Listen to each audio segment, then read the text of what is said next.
Hey guys, I found a way to kickstart my day with a boost of focus and creativity in liquid form. And no, it's not coffee. I started using Magic Mind, the first mental performance shot, and some of its ingredients are nootropics, adaptogens, and matcha, but that's really just for flavor. It's been designed to elevate your energy, decrease stress, and amplify your concentration. However, I mostly use it as a coffee substitute in the morning. Call me old-fashioned. If you are interested in giving it a shot, you can order some from magicmind.com. So as many of you know, I have mentioned numerous times that one of my favorite genres of gaming, which is extremely underserved, is Beat 'em up! Beat 'em up! Beat 'em up! genre. Now, I've been on various annals of the internet. I've heard what people stated, and most of it seems to be along the lines of, beat 'em ups didn't really die. They're Muso games / Dynasty Warrior games now. Just play those. Or, hey look, you had a good run, but you've been overtaken by, hack and slash and, combo obsessed action games. Because character action isn't a fucking genre. I'd like to say I'm tired of saying it, but let's be honest, at this point I genuinely enjoy it. And to those people I say, you're entitled to your opinion. But first off, let me just establish some ground rules real quick. First and foremost, beat 'em up has had some unique subdivisions and alternate titles. For some reason, in European countries, it's more common for beat 'em ups to be called a brawler. Whereas brawler in North America and other spaces usually refers to a game where you're fighting multiple people on screen in a closed off area all at once. But seeing as how I plan on being, more constructive than deconstructive, I just want to state that I've never put into words, specifically in a video, piecemeal by piecemeal, what I think needs to happen for beat 'em ups to, for lack of a better term, gain relevancy / update with the times. Because let's be honest, when we play the Ninja Turtle beat 'em up, when we play the Streets of Rage 4 beat 'em up, it didn't even feel like we got an inferior product, don't get me wrong. It felt like this is what a modern or classic beat 'em up looks like, filtered through the lens of modernity without live service bullshit. And that's okay.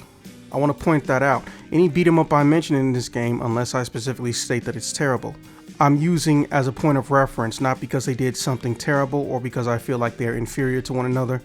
It's because they did something and they had potential to expand on it, but didn't. So I'm just going to go through a quick little, we'll say 5 or 6 bullet points of what I want to see happen for a modern beat 'em up. First and foremost, 3D. Yes, please give me that sweet 3D. Do I have a problem with 2D? Absolutely not. But you don't have to choose when you add more dimensions, and I think that's something that people keep forgetting. You can have stages that are essentially 3D, but they are in side-scrolling format. Roam and explore, have secret items, secret weapons, etc., etc. I want them to establish that it can be in 3D and still have 2D stages or 2D elements, okay? That's number 1, 3Dification. Number 2, team attacks. Now, when I say team attacks, I don't mean, oh, hey, I have my super meter at max, you have your super meter at max, let's kick some ass, bro. By the way, that's not a bad thing. I fucking love it in Final Fantasy VII Rebirth. I fucking love it in Chrono Trigger. I don't know why, but I keep mentioning Chrono Trigger and Rebirth in the same sentence a lot, and I'm not apologizing for it. I want to see unique situations. Now, Teenage Mutant Ninja Turtles Shredder's Revenge got close to lightly touching on this, and then back in the early 90s, so did Streets of Rage 3, where depending on your radius to a character and what action you were trying to perform, somebody could aid or support that animation. And it would lead to a new technique, or it would give an amplified amount of power to whatever attack you're doing. However, these are usually universal maneuvers and techniques. They're not exclusive based on the identity and the aesthetics and combat style of the individual characters per se. Number 3, more dynamic boss fights. Or should I say dynamic boss fights in the first place. Listen, there are basically 3 food groups of bosses in most beat 'em ups. Humanoid character, big character who's bigger than a human, possibly a monster or beast, and they summon minions. possibly have mid-range techniques. And the third one is some type of machine who essentially has super armor through most of the fight. And you can quote me on that. Really stop and think about it. Every beat 'em up you will ever play, it's a human boss that has access to infinite amount of minions or infinite bullets and explosives, or it's some type of bestial character or tentacled whipped long range character or machine. They haven't evolved since Streets of Rage or Final Fight, if you will. Let's make them more exotic. Let's make them more unique. Now, this idea hit me all at random while I was playing Dead or Alive 5. Seriously, don't touch 6. Stay away from Dead or Alive 6. And I always found it a little bit annoying that when you go into, co-op mode, or versus, if you will, a lot of the stages that involve some form of a character being able to get knocked off of them essentially get closed to you. Like the constructed skyscraper, oh my god. Half the fun of that fight is making sure you're not the motherfucker who gets knocked off of the skyscraper. I'm not even gonna lie.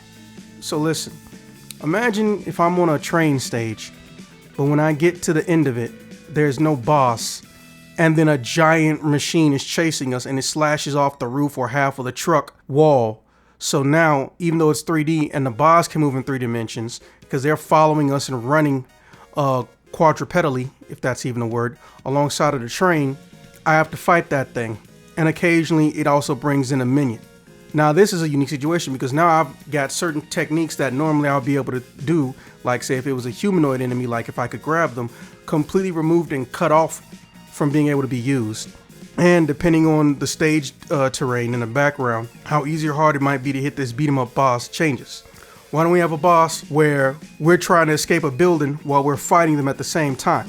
Imagine you're trying to get to the end of a, exploding ship, but every time you think you beat the boss, they reincarnate or I guess regain consciousness and get a second, third, and fourth wind until you get to the end of the stage. And if you don't make it by the timer, you all die because this boss is Rush Hour 2 levels of crazy. That is some unique and interesting ideology. And that's before we even think about what can be done with water. Because if there's one thing that's usually left out, and this is what's going to lead into my third pick, elemental incorporation. Now, normally in a beat 'em up, what we get is somebody has 1 or 2 moves that have a special effect that imbues a weapon or imbues a technique with a certain element. But the elemental effect is not factored into the gameplay. It's just factored into collision detection. So, for example, say you play Ken in a beat 'em up, or you play Ken in an RPG, because he's in like 2 or 3 RPGs. I want to say 3. And no, wait, it's 4. And if he does his most powerful moves, Shinryuken comes to mind. It's basically a giant flame pillar. There's no burn damage. Practically ever. There is no burn damage. Let's have characters who actually have magical abilities, not just for show, but also affect some elements of the stage, the bosses, and the enemies. Yes, status effects are nice, but let's take it further than that. Somebody got ice, let them make ice pillars or ice bridges, or freeze some form of water elements in the background that could create new pathways, or temporarily get enhanced combat abilities based on the stage. Or you know what? If it's a stage where it's going to be raining, they get enhanced defense because they can actually give themselves a little bit of Iceman style ice armor. Have a character who utilizes electricity, so they will do more damage against mechanical bosses, but they also have a 1 in 5 chance, a 5% chance of automatically KOing everything except the bosses by shorting them out. Make it so they can combine elemental techniques as well. Fourth thing I would incorporate, which I'm not gonna lie, it's becoming a little bit more standard, but not standard in a traditional sense where you gain things, more like you just get better attack power, speed, defense, and HP. You already know where I'm going. Better incorporation of RPG elements, RPG features, and mechanics. Now what I mean is, instead of just doing exactly what I said, buff the basic stats, over time the characters can get new moves. But Zex, a bunch of beat 'em ups let the characters get new moves or have secret moves. No, they're not. Look at how many beat 'em ups come out per year. Most of them, you're locked into what you're locked into, and maybe you get a 3 or 4 move variation. If you were good at beat 'em ups and you truly love the genre, you could spend upwards of 40 or 50 hours in them. And this is a genre where beating a game initially only takes maybe 7 hours or less. And if you get really good, I'm not saying speedrunner levels, but you could easily cut that in half, especially with New Game Plus, which apparently is a feature I'm surprised that assholes haven't tried to convert into a DLC option only. I could go on a rant about what's happening to the concept of New Game Plus, but we'd be here all millennium. So anyways, I think that is something we should strive for, because the easiest way to get people to stay interested in your game is to give them more reasons to play it. If I found out at level 10 I get something that can completely restructure my base foundation of how I make a combo, I'm down. Hell, put them on a point system like God Hand or Devil May Cry. Speaking of, let's go into that final one, and I think this is one of the biggest ones you could possibly do. Do not let the basic move lists and move sets become stagnant. Now, one of the things that is briefly mentioned but almost never truly goes into detail with some of the more legendary 3D beat 'em ups, of which there are so very few, God Hand, you can completely alter what moves you release when you press the buttons. I'm talking from tapping the single normal attack button all the way to doing every single other non-special moves. You can go in and alter what happens the more of the character's moves you unlock. So instead of let me add on to the base repertoire we gave you, a la Devil May Cry styles and Bayonetta styles, you get the ability to change what normal attacks come out in what order. You can get more to experiment more. Now, the downside to that, and there's only one, is that you never end up in a position where you can have all of your moves on one character, because what ends up happening is you run out of slots. However, some may not see that as a bad thing. Personally, what I would like is to keep that same system, but characters can share certain base moves. Like the four-legger character or the monster type character is not going to be over here doing roundhouse kicks or uppercuts like a human would. But if there's a tackle move or a certain type of throw move, the monster type playable character can emulate it, with, claws, fangs, and just biting and gnashing at things. Or you could have a character who specializes in lower body attacks, so they can actually become more powerful, or they could unlock certain EX features and functions, whereas the boxer, aka the opposite of Chun-Li, would have an easier time and get more certain effects or EX functions with hand-related maneuvers. Same with the elemental people, or give them an elemental focus as well. You could even make it a gem system. Oh, this guy knows how to use water. They're a waterbender essentially. Well, guess what? We give them this gem, and now they all up on that electricity. But since they have familiarity with water, what happens is they have their moves and the way they come out changed and altered based on their previous history and what their default style and techniques were. You could be so creative with that. Oh, and an extra bonus, not really bonus, I would say this one is arguably the most important, even though it technically should be. Guest characters. Oh, and not temporary ones, permanent ones. Imagine you're playing a 3D beat 'em up, and then you get a DLC notification, and you find out, oh snap, they're gonna let people with weapons show up, and the first one that's gonna show up is Biken. Biken is one of the more unique attempts at a samurai, if you can call her that, you will ever see in video games. She has a chain claw arm she swings around to grab things or to slice you. She has a traditional katana. She has a cannon gun that she can pull out of her non-existent right arm. She's one-handed, technically. I would say one hand, two sets of weapons. And she also can, out of nowhere, somehow make Tatami Max show up and then hit them and toss something in the air or hit something from a distance. Imagine applying that to a beat-em-up game. That Tatami Gaesh could be her launcher, or it could be used to potentially deflect or take damage from projectiles instead of it happening to her. She could have a nice ass counter, and if she charges up a technique, her range changes. Or take it on the opposite side of the spectrum. Get characters that are closer to beat 'em ups. Everyone wants me to say it, so I will. Like if you put 2B in the game because A2 looks shitty, I prefer A2. I don't think her design is better, but I prefer A2. There you go. You could even go get characters who essentially have never been in beat 'em up format, but they've been in action related materials as well. Imagine getting, we'll say, Reina! There you go. You could even go get characters who essentially have never been in beat 'em up format, but they've been in action related materials as well. Imagine getting, we'll say, Reina Mishima. Putting Reina Mishima in a beat 'em up, or Super Smash Bros. Seriously. Imagine if we had subspace emissaries, essentially, but everything I just told you was applied into it.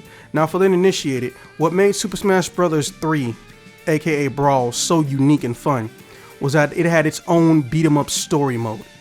And it was fun. But as stated, the characters don't get new moves over time. That didn't show up until the next game. And then they dropped it in the game after that, which was really fucking sad. So yeah, these are just some things I would love to do to improve the concept of a beat 'em up. We could even get Superman as a guest character. And it'll probably be the best non-live service game representation of Superman you will ever get. And I'm not saying that to be a negative Debbie Downer. Angry Joe, I know you're not going to see this, but I honestly empathize with you. Hopefully, if I can get my meeting, I might be able to affect the quality of a Superman game. That's about all I can say in public, at least. I don't want people to like start some internet rumor bullshit. But yeah, so if you love beat 'em ups, tell me what you think. I want to start a discussion, and no, I don't mean start a discussion is please give me comments and likes because I want algorithm acknowledgement. No, I mean I actually want to have a discussion about this because there's so few people that I meet in real life, or even that I find on the internet and talk to regularly, that discuss beat 'em ups outside of which one's better than which one, or have become completely pessimistic and just decided there's no point in having these conversations because nothing we want to see happen will ever happen.